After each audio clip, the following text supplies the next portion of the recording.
This is what's important to Ottawa. Let's talk on 1310 News. And this quarter hour, we're going to be talking about Lyme disease and growing awareness. Even more important for people who are suffering with Lyme disease is that more people know about it and know about the debilitating symptoms that come along with this disease. Recently, the medical officials here in Eastern Ontario said that the number of Lyme disease cases had grown significantly in this region, more than tripling from the year previous. They also acknowledged that the number of cases is probably higher because many people who have Lyme disease still have not received a diagnosis. Awareness of ticks and Lyme disease is growing, but not fast enough for those who are already suffering. That's why they have organized a group called Vocal to advocate for more awareness. Leslie Fleming of Ottawa is a member of the group, and I'm pleased to welcome her to the program this afternoon. Hi, Leslie. Hi, Carolyn. So you're part of this group because you suffer from Lyme disease. Is that correct? Yes, I do. I tested positive for Lyme disease about 3 years ago after having probably more than 15 years of various symptoms going on. 15 years. Tell me, when did the problems first start?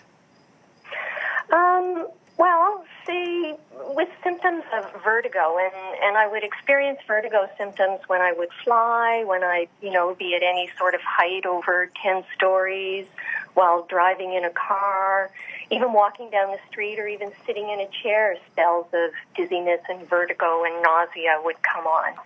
And, of course, I went to my doctor with those issues at the time, and I was sent for all different kinds of tests, but, nothing ever came of it.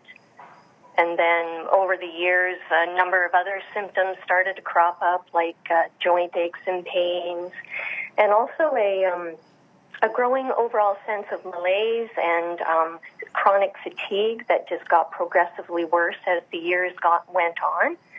And then, say, approximately 9 years ago, I started getting eye inflammation, and it started out just quite minor at first, but within 2 years, it got to be very chronic and very severe.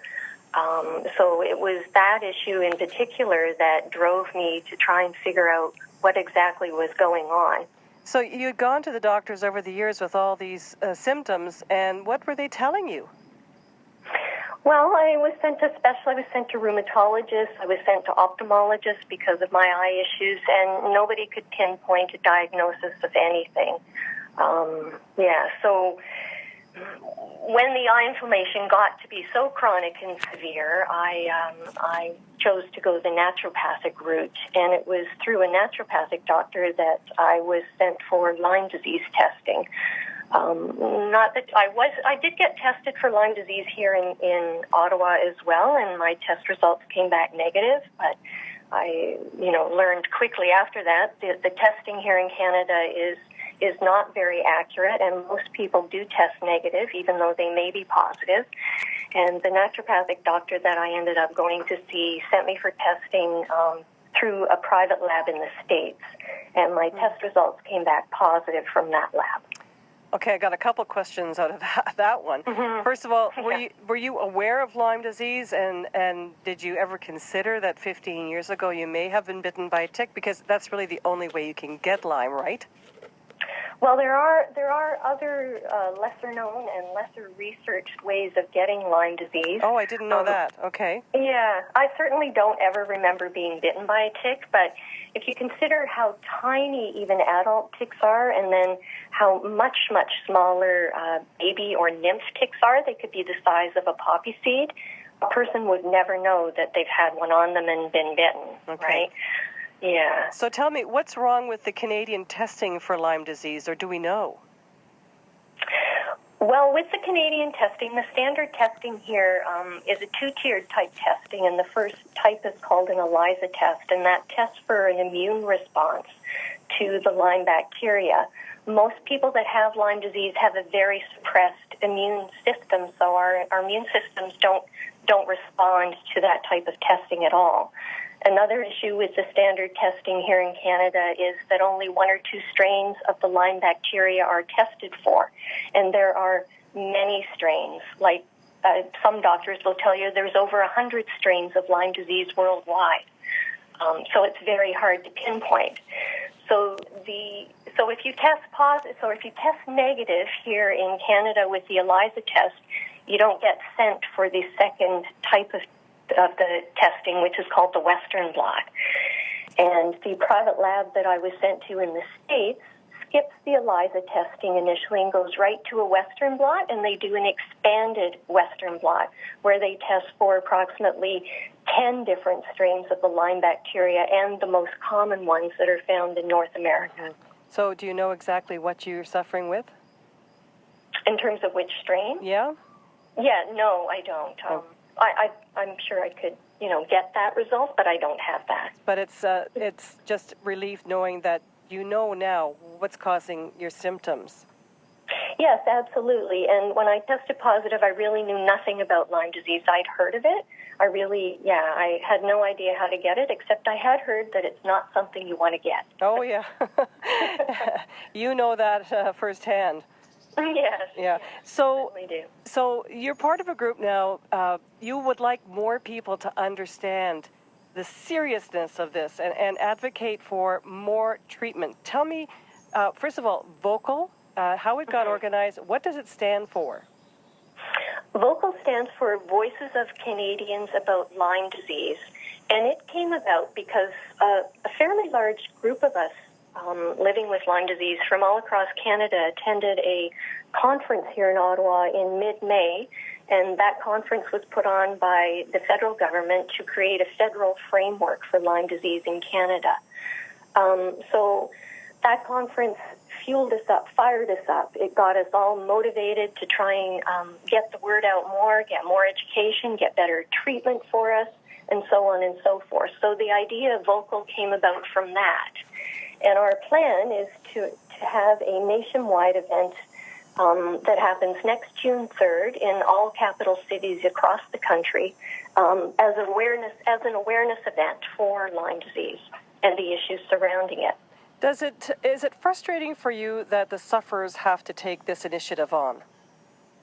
Absolutely, it definitely. But with Lyme disease, I look at it because my work background is working in HIV/AIDS, and I started in HIV/AIDS back in the mid-'80s when nobody was doing anything for people living with the disease. So I liken what's going on with Lyme disease right now to what happened in the early years of the HIV/AIDS crisis. There's not near enough being done. There's not near enough prevention, education for the general public, and there's not near enough treatment happening for those people living with Lyme disease.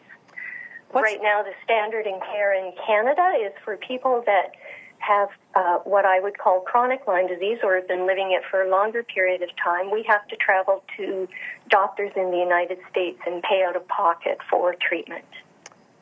That's what you're doing. Mm-hmm. Mm-hmm. So if you had, is this helping you though, the treatment that you're getting in the States? Absolutely. I actually did 15 months of a very intensive antibiotic treatment with a doctor in New York State, and it definitely helped me, and I'm not doing antibiotics anymore. I'm focusing more on naturopathic care right now and continuing to treat the symptoms that I have left over. And it's all helping. It's a very slow, tedious process, so nothing happens overnight, unfortunately.